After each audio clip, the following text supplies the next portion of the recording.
Good morning. Happy Monday! I made it on. I wasn't sure if I was going to make it on because it's a holiday and sometimes I like to sleep in, and I did sleep in today.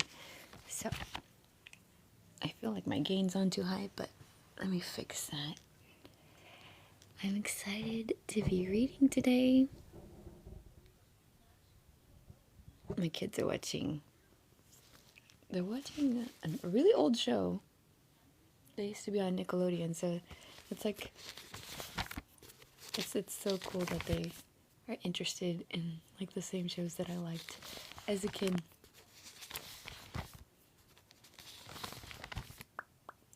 John. So I posted most of the chapters in John. I have chapters 4, 9, and 10 that I'm going to post.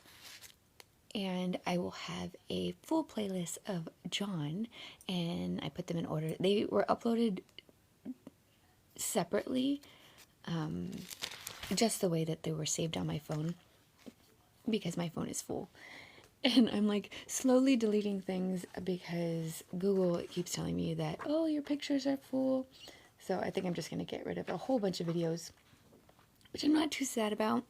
I think the pictures are great. I took a lot of like concert videos, so I'm like, I'm good. I'm good with that. But it's a holiday, so we're planning to go out.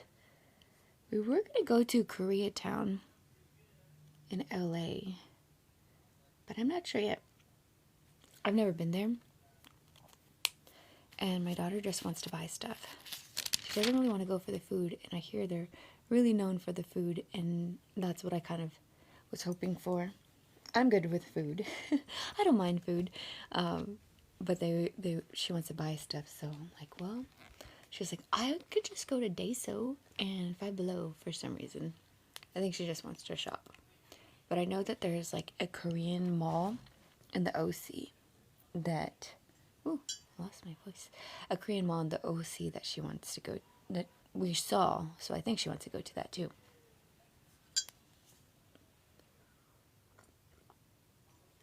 How was your weekend? Did you guys do anything exciting? I went to Cane's for the first time. I've never been to Cane's. I think everybody knows what Cane's is. I'm not sure. It was my first time. I had tried Cane's before. I went on a mission trip, or a disaster relief trip. It's a little different than a mission trip, but a disaster relief trip. And I've had Cane's because they served it to us, and it was really good.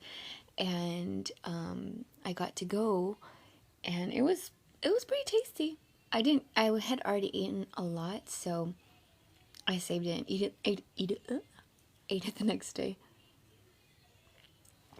Ooh, the TV's too loud. I'm like, oh my goodness, this is gonna show up on my life. Give me 1 second.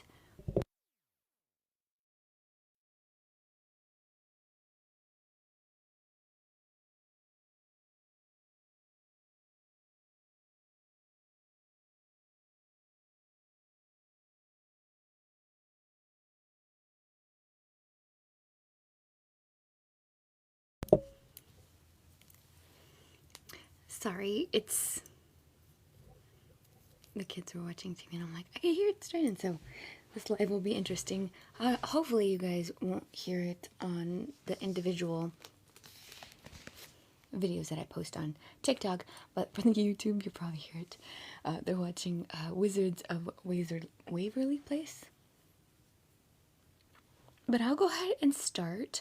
I'm in John chapter 11, and again, I'll be putting I put these individually on my I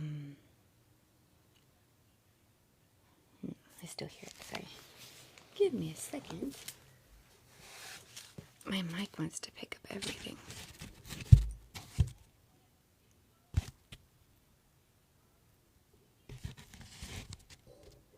I might have to just put my mic closer.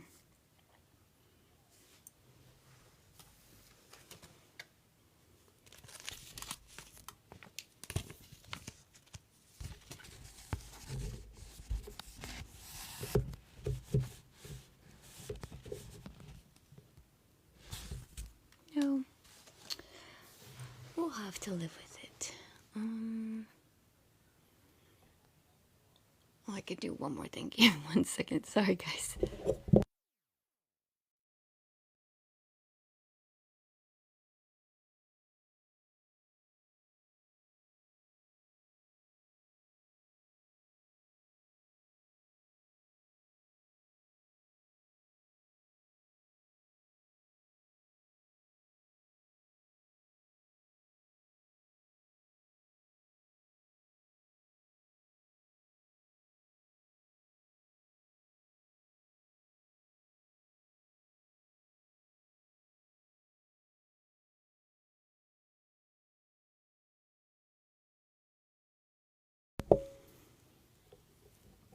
I think next time I'll just have to set up my backdrop to block the sound.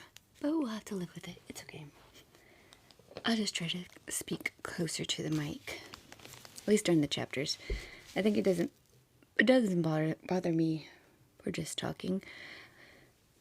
But for the chapters, that's where it's going to be like, oh no, I don't want you guys to have to hear the TV in the background. But that's my life. I have kids. So, and I could set up, I might set up like a soundproof room. We'll see. So, John chapter 11. Now a certain man was sick, Lazarus of Bethany, the town of Mary and her sister Martha. It was that Mary who anointed the Lord with fragrant oil and wiped his feet with her hair, whose brother Lazarus was sick. Therefore the sisters sent to him, saying, Lord, behold, he whom you love is sick.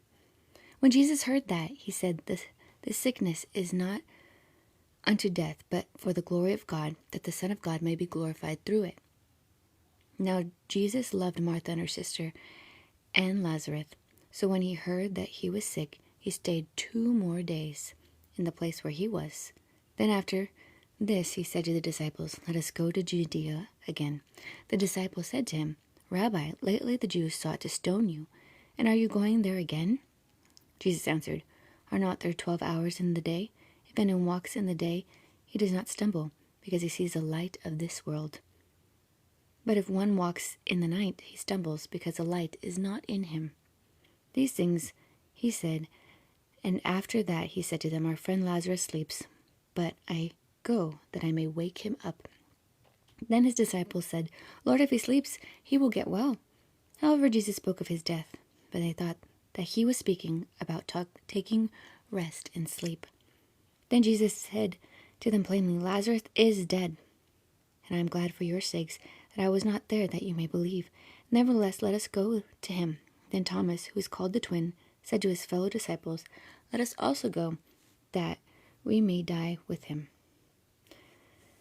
So when Jesus came, he found that he had already been in the tomb 4 days. Now Bethany was near Jerusalem, about 2 miles away. Many Jews had joined the women around Martha and Mary to comfort them concerning their brother.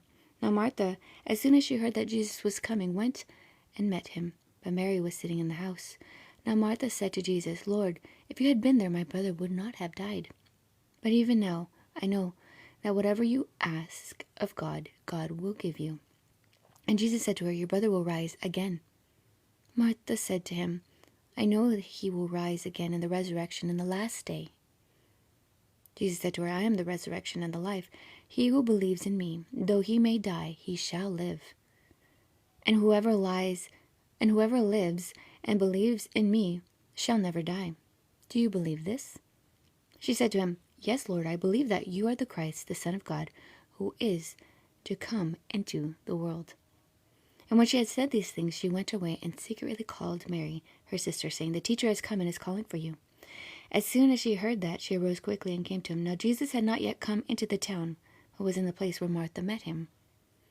Then the Jews who were with her in the house and comforting her, when they saw that Mary rose up quickly and went out, followed her, and saying, She's going to the tomb to weep there. Then when Mary came to where Jesus was and saw him, she fell at his feet, saying to him, Lord, if you had been here, my brother would not have died.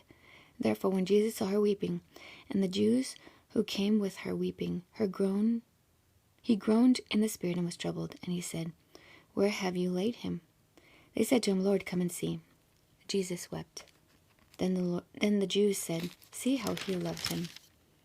And some of them said, could not this man who had opened the eyes of blind also have kept this man from dying? And Jesus, again groaning in himself, came to the tomb. It was a cave, and a stone laid against it. And a stone lay against it. Jesus said, take away the stone. Martha, the sister of him who was dead, said to him, Lord, by this time there is a stench, for he had been dead 4 days. Jesus said to her, did I not say to you that if you will believe, you would see the glory of God? Then they took away the stone from the place where the dead man was lying.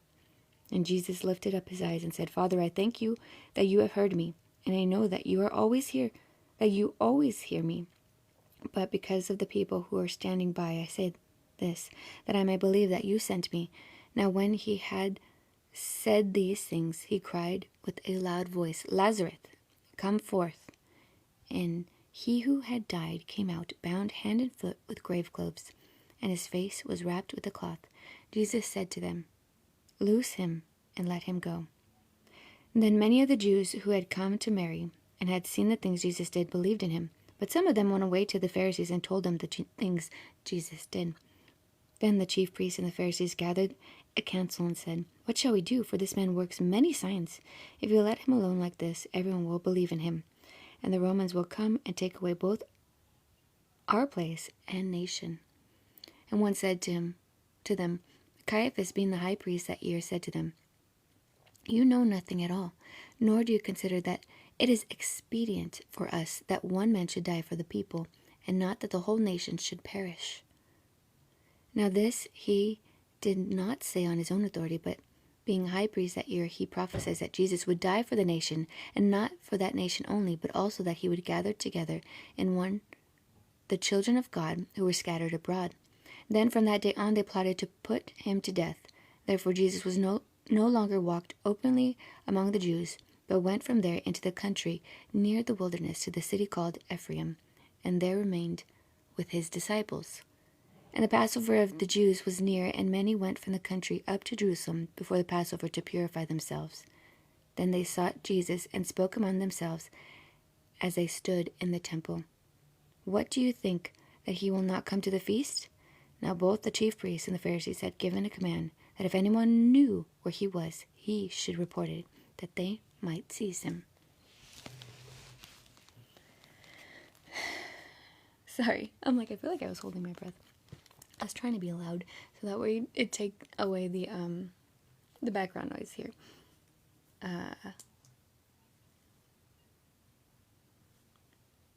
I like that Mary and Martha both asked or said the same question.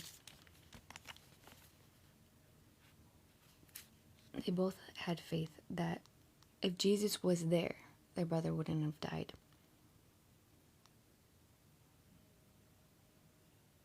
It said, Lord, this is what Martha said, Lord, if you had been here, my brother would not have died.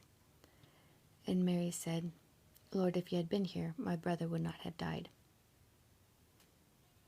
Now, I feel like those two statements were very different. I don't think they were the same tone. And I think that's why it's there.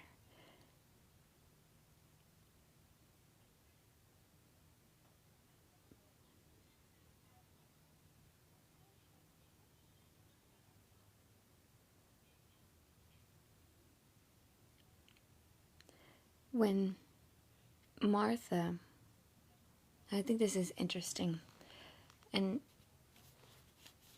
it's interesting that Martha sought out Jesus and Mary didn't. I thought that was an interesting verse in verse 20, because it said, Martha, as soon as she heard that Jesus was coming, went and met him, but Mary was sitting in the house. Now, I think that, no, I haven't heard any messages on this one, but it's a very different scenario, because before this, And I'm not saying Mary didn't have her faith or she had lost faith.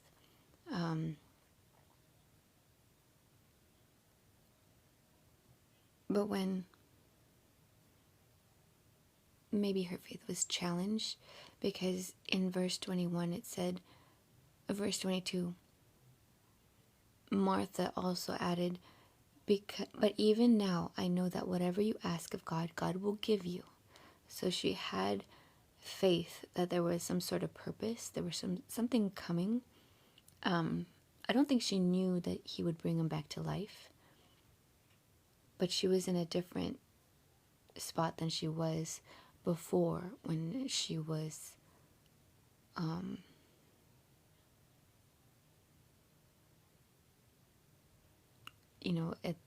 kind of tattletaling on her sister for not helping her with preparing the house or the meals.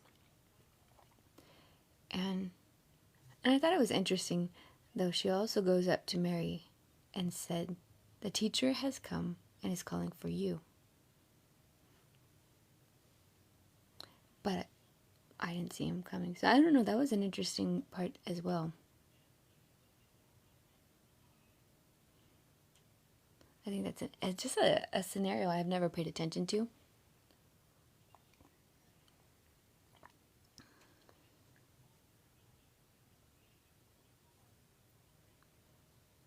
There are some notes here that talks about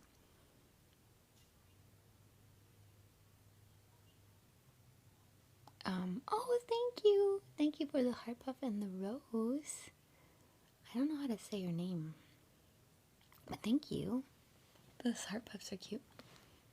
They remind me of cotton candy. And for verse 17, there's a note here. It says, death and burial usually took place on the same day in Jesus' time due to the hot climate. The body was carefully but hurriedly wrapped in strips of cloth with expensive spices and ointments. Jesus probably began his journey to Bethlehem the day of or the day after Lazarus' death and burial. The journey took 2 or 3 days. When Jesus arrived in Bethany, Lazarus would have been in the tomb 4 days, which John carefully noted. Jewish tradition taught that the deceased person's soul hovered over the body for 3 days after death in hopes of reunion. However untrue, this superstition was widely believed. The fact that Lazarus has been dead for 4 days instead of 3 left little doubt in Jewish minds that Lazarus' restoration to life by Jesus was in fact an unmistakable miracle. I think that's very important because it was 4 days. Thank you for the finger hearts. Those are cool. People do that. I didn't know that that was a thing. I think my daughter was doing that. I'm like, what? I'm like, man. Thank you, Kamitsu.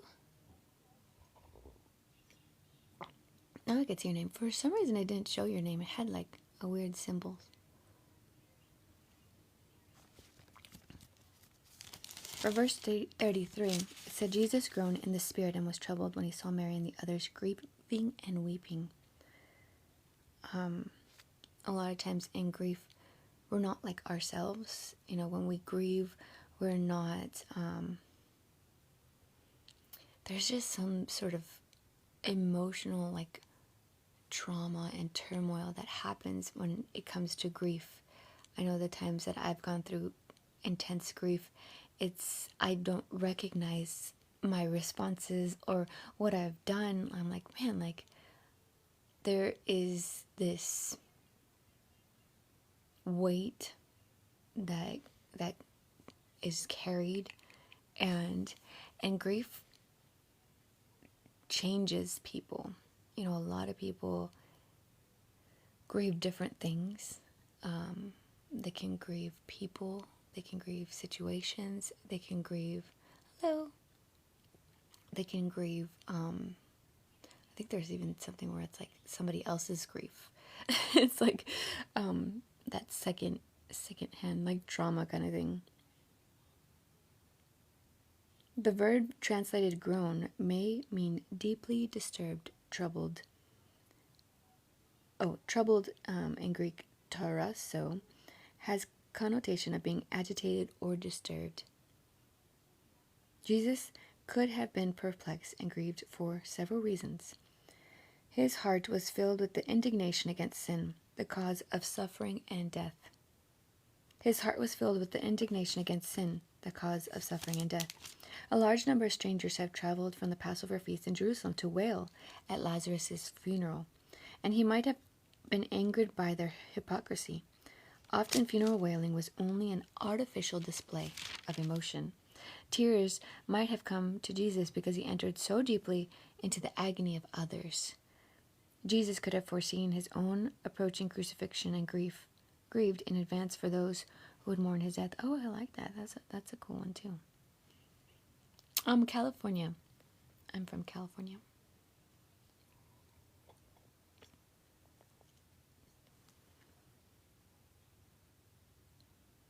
For verse 35, it talks about John gave insight into the deep compassion of Jesus. Even though Jesus knew he could restore Lazarus to physical life, he wept with sorrow and sympathy. Here the word wept did not refer to the wailing that customarily accompanied funerals in that day.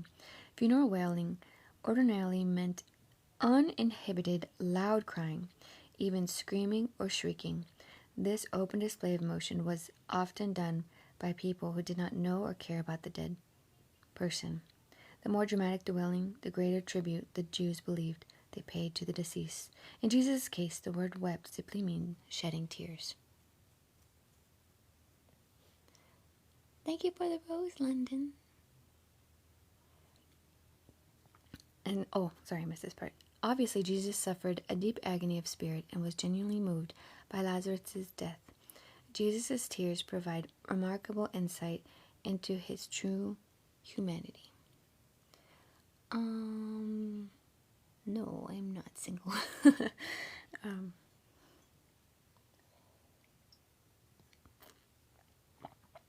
For verse 48, it says, Jesus' raising of Lazarus from the dead caused many of the Jews to believe in him. Jewish authorities felt they could no longer allow Jesus to work miracles and convert the Jews. The Sadducees and Pharisees quickly called a meeting of the Sanhedrin to discuss the problem. The Jewish nation held a privileged status within the Roman Empire, and the Sanhedrin feared that Jesus would gain a large following, causing a civil uproar and anger the governing royal empire. If that happened, these religious leaders would lose their position and political power. The high priest Caiaphas suggested that Jesus should be killed. Nice to meet you too.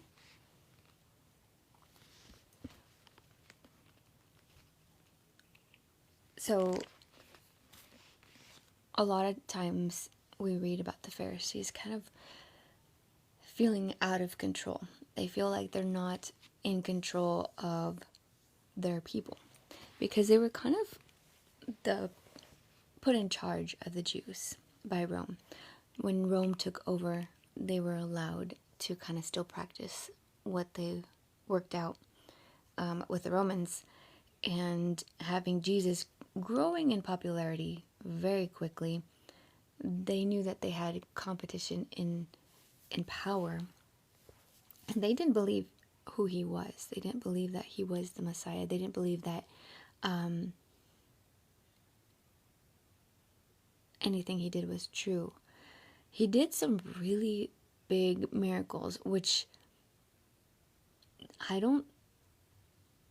look at it and I'm like, I don't know how you don't understand that was the Messiah or the Christ, only because they were so huge. I mean, for someone to bring a person back to the dead, if not, and after 4 days, like that's different than, I think it was Elijah bringing back, I think it was Elijah bringing back the boy. Like that was immediate. It was, right away. But for Jesus to wait 4 days and everybody saw that Lazarus came out of the tomb, it wasn't like Lazarus was an unknown, or like the widow, I think it's Zarephath, the widow Zarephath. It was kind of like in the middle of nowhere, probably really struggling, for her not to have enough to eat. She probably didn't have people around her that could support her, or whether it was friends or family. So the idea that this is such a public miracle, they knew that they had to deal with it quickly.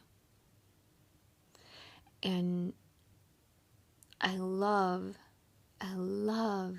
this prophecy that they give, because the Lord still allowed the high priest to prophesy.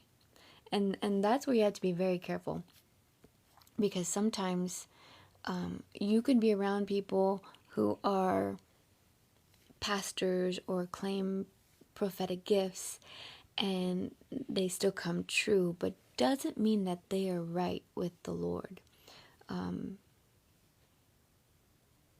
Because sometimes the Lord allowed it. Right here it says, one man should die for all the people, and not that the whole nation shall perish. And the next verse says, now this he did not say on his own authority, but being high priest that year, he prophesied that Jesus would die for the nation. And not for that nation only, but also that he would gather together in one the children of God who are scattered abroad. And I think that's pretty amazing. He didn't understand the revelation that was given to him in what he said. He thought, oh, this is what's going to happen, but not necessarily in the way he wants it to happen. Because sometimes there can be prophecies that are given, just like throughout the Bible, when Jesus' resurrection, or Jesus' crucifixion, and his whole being was misinterpreted by the Pharisees, by the high priest. We have to be close to God. We have to be live holy lives, because without separating yourself from this world, you're going to be blinded and you're going to be distracted. We just watched this little episode about Job. So I was reading Job, and it just happened to pop up. It was so cool. I think it was like an AI kind of made cartoon. Really good. I don't know the name of it because it literally just popped up on my YouTube, and I was like, oh, let's just click it. And we clicked it, and it was so good. Such a really cool edit. I don't like when they make Satan look like all red and that kind of scary looking, because Satan doesn't look like that. Maybe he can look like that, but he didn't look like this evil being, and that's the issue. He does not look that way. He looked inviting. But anyways, they were talking about Job's friends and just the bad kind of counsel that they were giving him. And we need to be aware we don't know God's plans. We have to be open to them, and we have to truly seek them. I think they may have used their own wisdom, their own understanding, their own traditions, because it was such a terrible loss that Job had. I mean, the idea of all these messengers come up in one time and telling him, hey, like, your family's gone, your flock's gone, your servants are gone, like everything you love is gone. That's a good one. As soon as Job's friends popped up, the devil left. That's good. We definitely want to be good friends, guys.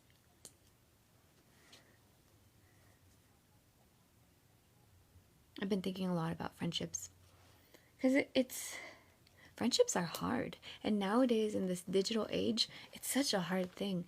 Everybody is so skeptical. Everybody is like, well, what do you want from me? Because we are so selfish and we are so needy.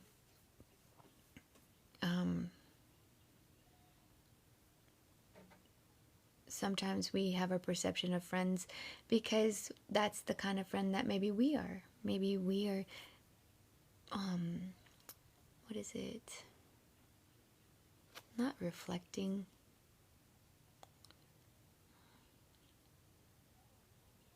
We're, when you put it on somebody else, I can't remember. I myself have a hard time with friends only because I think being married so young and having kids so young, I put aside a lot of that and I was really focused on my kids, on my husband, homeschool.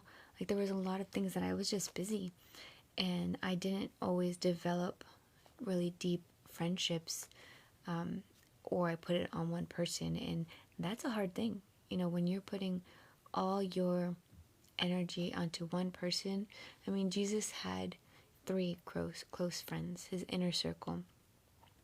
And I always try to tell my daughters, like, I mean, you don't want to trust everybody. Of course, there's some crazy people.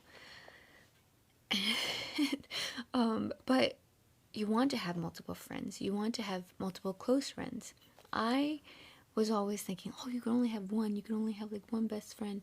But no, I think you have friends for different seasons. You have friends that can't be your friend at certain times, whether it's they move, they're dealing with things and they need to draw closer to other people that can speak into their life in a way that you can't. Not that you're a bad friend, but maybe you don't have the same experience. Or, you know, like if you're married and you have a single friend, it can be very difficult to confide into a single friend when they don't necessarily know what you've gone through. They could still point you to the Bible, but they can't necessarily give you the application or that practical counsel. But I tell them to be lenient on their friends, especially now, because high school and junior high, like, you don't know who you are. You don't know your full likes and dislikes. You don't know all your beliefs. You don't know, I mean, you hardly can know what career you want or what you want in life. And people change, and change is good. I've learned that change is good. I can like one thing. I mean, we shouldn't always be changing, like flipping back and forth on different issues. But I don't know. I change all the time. Like I feel like I'm always evolving into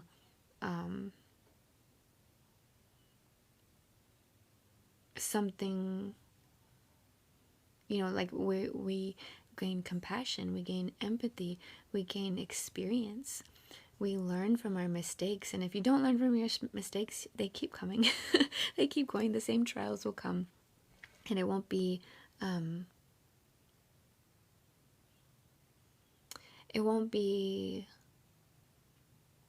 as fruitful. But once you get, like, I'm like praying, like, Lord, like, I want to get it the first time. I don't want to do this 1,000 times, and I have to learn it over and over and over again. Just teach me, and then I want to move forward, and then teach me something new. But with new also comes trials and tribulations.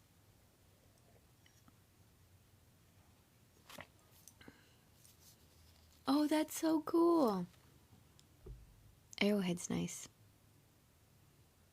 I went there one time with my cousins. It was probably my most favorite trip of all time, besides Cancun, because I really liked Cancun as a kid. But this was my most favorite trip with my family. We rented a house in Lake Arrowhead. We shoved a whole bunch of people in it, all my cousins, and we did it. I think it was my birthday weekend, and it was such a blessing. Such a blessing. We each took turns cooking. We played games. We did a Christmas play, and it was amazing. Amazing. I liked it. And I'm not one to so I'm not one to go on a lot of vacations with family members that, like, in one house. Like, we've never done that. And I like my space, And I always need to like kind of retreat. I don't necessarily can stay in one with everybody. Sometimes I need to like take a break. Sometimes I need to be, it has to be quiet because there's so many different personalities, and it was so cool because a couple of my cousins were moving away. So it was kind of like our last like trip together. So it was really special. And our kids were there. It was cool. I think it was just a weekend. We went to Lake Arrowhead. There's some shops there too. There was no snow, but it was kind of cold. I don't like snow, but it would have been cool if it snowed, just because we just stayed in the house and we just enjoyed each other's company. I would like to go camping though. I think that's one of my there's just something about camping together with friends or family that is so it's you're just spending all this time. I love being like spending time with people. That's like one of my love languages. Physical touch and spending quality time is so important to me. And having those experiences, and it's just so cool. But I have a tent, but it's a small tent. It's probably like a 3-person tent. I told my girls we should go camping. We need to go camping. But I know with the fires and stuff, we'll see. But I want to go. Even if it's just a night and we get in and out, or McDonald's, or like have cup of noodles. Like, I just want to go out and be away from everything and just enjoy each other's company. Oh, you did a lot of hiking? That's awesome. That's so cool. I like hiking.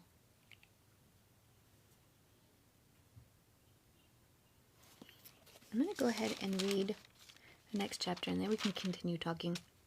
I'm posting all these. I don't know if I've said it. I think we've filtered out different groups of people in this live, which is cool because you could always look on these lives. I'm recording all of them for YouTube. They have the full live, so there's no like edits. So if you don't like me talking, which you guys are so nice, like you're like, oh, I love your voice, and you have such a soft tone, and I'm like, that is so cool. It is such a great compliment because it's not something I can change. So I think if you guys said I hate your voice, like, I mean, there's nothing I could change. So, but if you guys want to see the lives, I post them there, and I'm going to be filming. I want to start filming Genesis. I just honestly, my phone is so full, and I have so many things on my phone that I need to wipe it out and put it on a hard drive or something because it's making me so antsy because like my Gmail's like, you're not gonna get any more Gmail. I'm like, no, I need mail. I need my mail. And you can't have any storage on your phone, so I might just buy one of those like little chips because it's so full.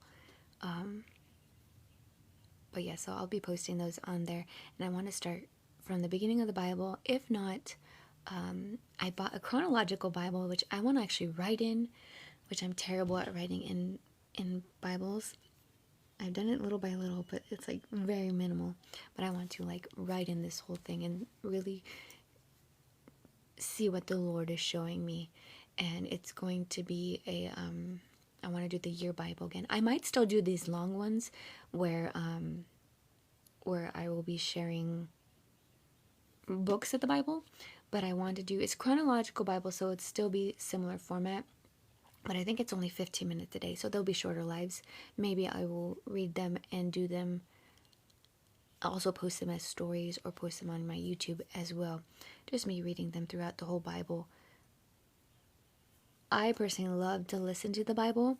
I listen to the Bible app, the Holy Bible, which is YouVersion. And they have actually different voices on there. I don't necessarily like the female voices. I like the old male voices or like the English voices. The accents are really fun to hear.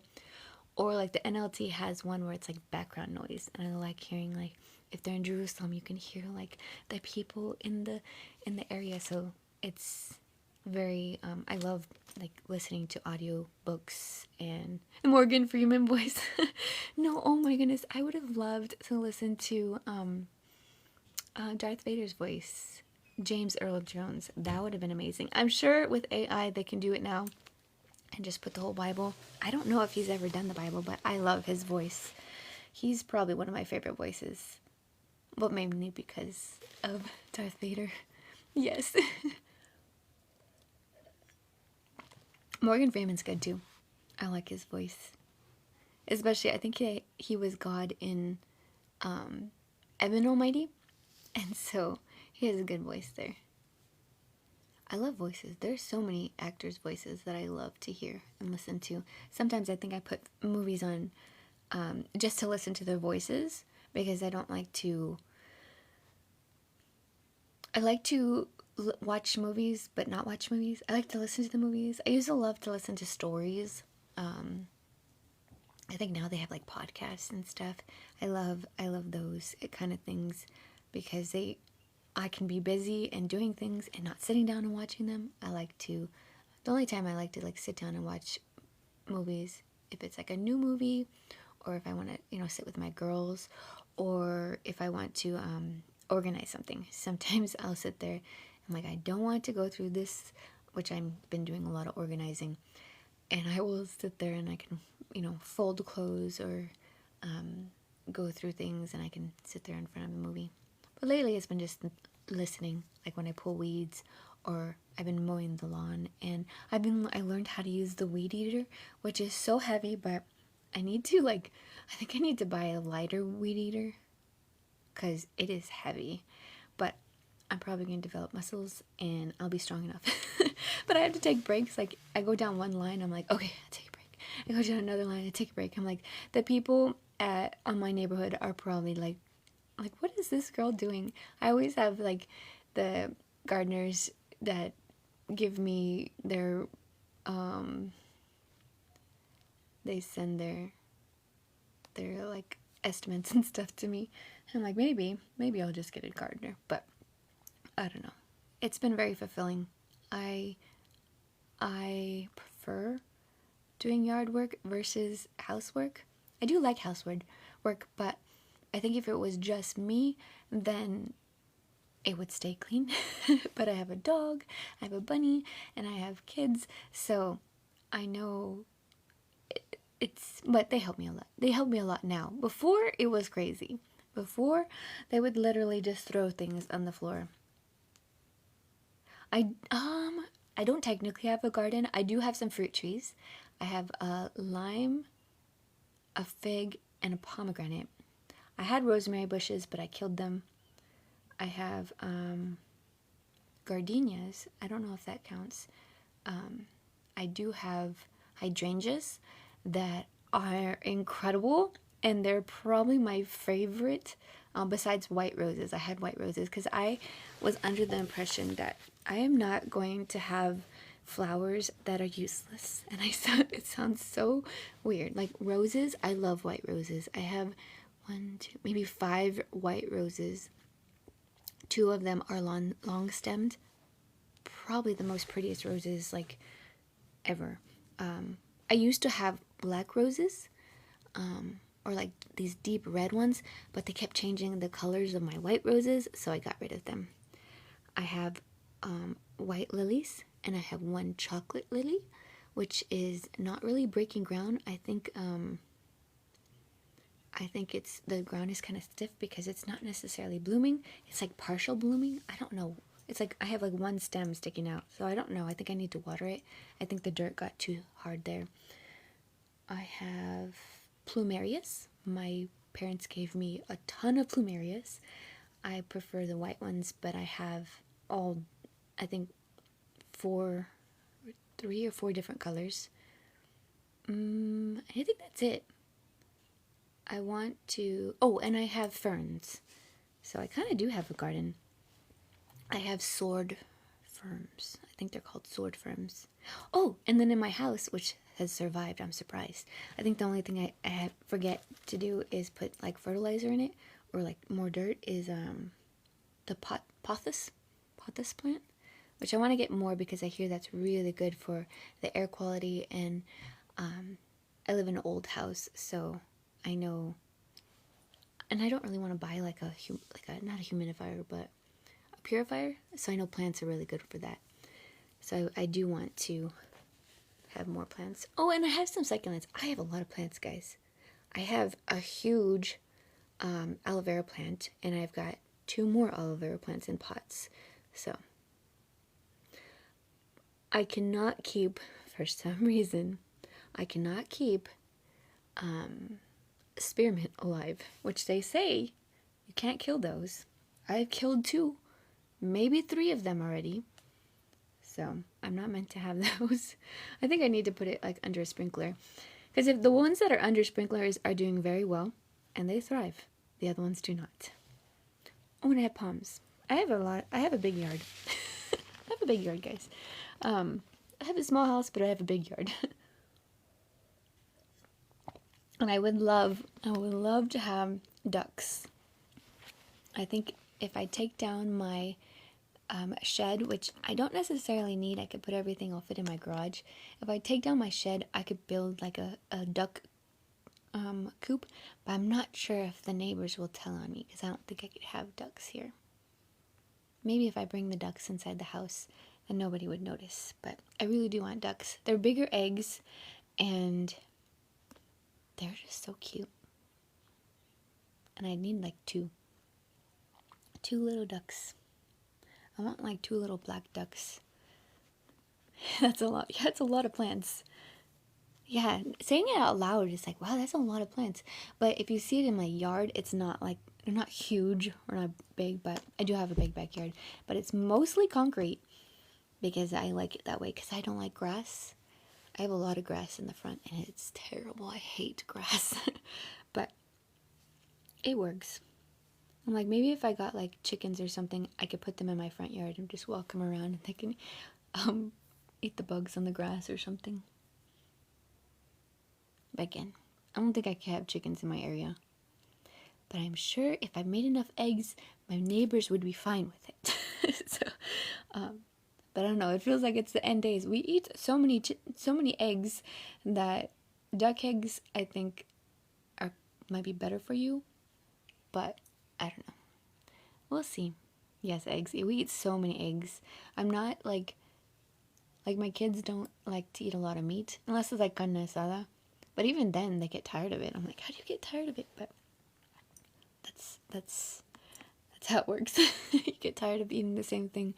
I can eat carne asada probably every single day, but it's not the easiest to eat. Like I feel like it's too heavy for me, so I prefer fish. And they like chicken. So if I had like a little chicken farm, I think chickens are really loud though. Chickens and ducks are really loud. I thought of getting doves, but I don't see myself like, eating a dove like on my own. Maybe if somebody else did it, because I've had dove before. Dove is good. Dove is like the filet mignon of birds. Like, it's so good. Yeah, at least the wild doves. I don't know about, I've never tried like a pet dove or anything like that. But my friend, they went shooting and there's like a dove season and they were amazing. They wrapped them in bacon. There's only like a little bit because doves are small. Only a little bit of meat, but so good. And I'm probably still hungry, guys.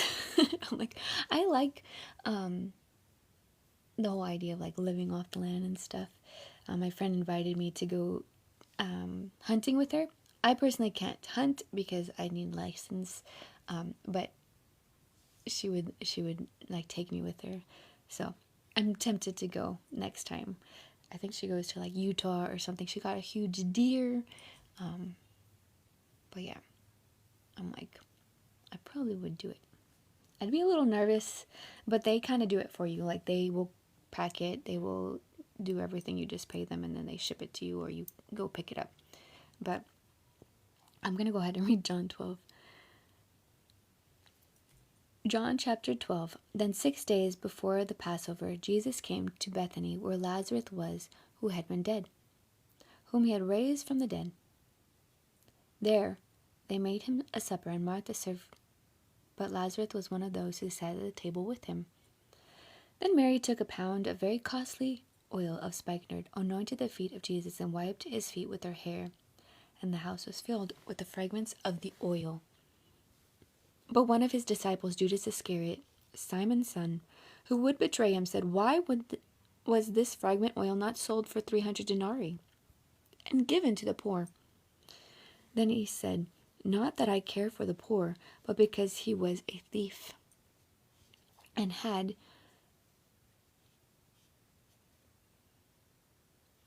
this he said, not that he cared for the poor, but that he was a thief, and had the money box, and he used to take what was put in it." But Jesus said, "Let her alone. She has kept this for the day of my burial. For the poor you have with you always, but me you do not have always." Now a great many of the Jews knew that he was there, and they came not for Jesus' sake only, but they might also see Lazarus, whom he had raised from the dead. But the chief priests plotted to put Lazarus to death also, because on account of him many of the Jews went away and believed in Jesus. The next day a great multitude that had come to the feast, when they had heard that Jesus was coming to Jerusalem, took branches of palm trees and went out to meet him and cried out, "Hosanna! Blessed is he who comes in the name of the Lord, the King of Israel." Then Jesus, when he had found a young donkey, sat on it, and as it is written, "Fear not, daughter of Zion, behold your king is coming, sitting on a donkey's colt." His disciples did not understand these things at first, but when Jesus was glorified, then they remembered that these things were written about him, and that they had done these things to him. Therefore the people who were with him, when he called Lazarus out of the tomb and raised him from the dead, bore witness. For this reason the people also met him, because they heard that he had done this sign. The Pharisees therefore said among themselves, "You see that you are accomplishing nothing. Look, the world has gone after him." Now there were certain Greeks among those who came up to worship at the feast. Then they came to Philip, who was from Bethsaida of Galilee, and asked, saying, "Sir, we wish to see Jesus." Philip came and told Andrew, and in turn Andrew and Philip told Jesus. But Jesus answered them, saying, "The hour has come that the Son of Man should be glorified. Most assuredly I say to you, unless a grain of wheat falls into the ground and dies, it remains alone. But if it dies, it produces much grain. He who loves his life will lose it, and he who hates his life in this world will keep it for eternal life. If anyone serves me, let him follow me, and where I am, there my servant will be also. If anyone serves me, him my Father will honor. Now my soul is troubled, and what shall I say? Father, save me from this hour. For this purpose I came to this hour. Father, glorify your name." Then the voice came from heaven, saying, "I have been both glorified it, and will glorify it again." Therefore the people who stood by heard it, said that it had thundered. Others said, "An angel spoke to him." Jesus answered and said, "This voice did not come because of me, but for your sake. Now is the judgment of this world. Now the ruler of this world will be cast out, and I, if I am lifted up from the earth, will draw all peoples to myself."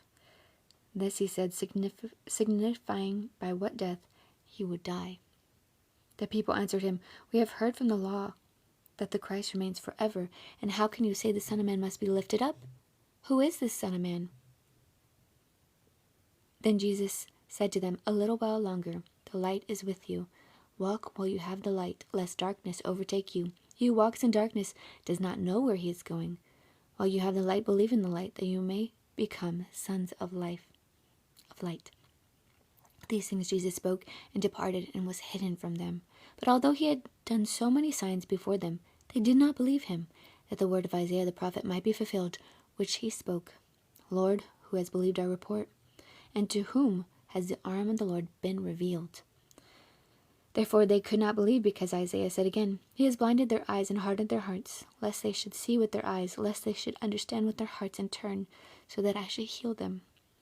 These things said when he saw his glory and spoke of him. Nevertheless, even among the rulers, many believed in him. But because of the Pharisees, they did not confess him, lest they should be put out of the synagogue, for they loved the praise of men more than the praise of God. Then Jesus cried out and said, He who believes in me believes not in me, but in him who sent me.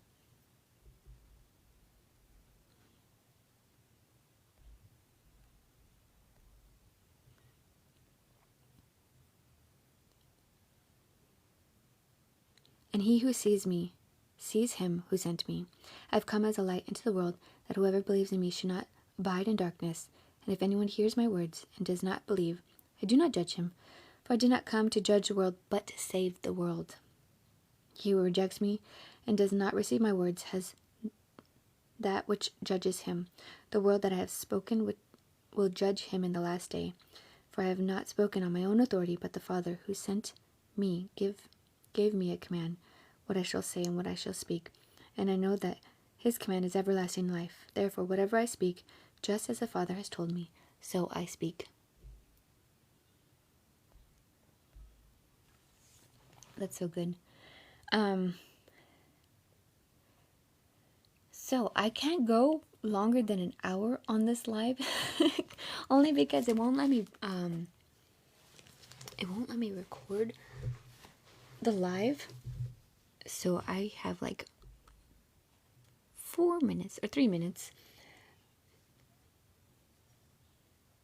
But I love the emphasis on how they loved the praise of men more than the praise of God, because that is so true in this life. I've been learning a lot about Pharaoh and how Pharaoh's heart was hardened. He was already going that direction, but the Lord actually hardened it more. And sometimes people are blinded and God allows them to stay blind. So sometimes it'd be stronger and you would look into like, oh man, like that's a terrible thought that they think, or, what they're going through. But it's because the Lord allows that blindness. He allows them to choose that blindness. But I just wanted to share that. That was on my heart. But God bless you guys. Thank you so much for joining. I will be posting these, and I will also hopefully be on tomorrow and share the next couple of chapters with you. God bless you.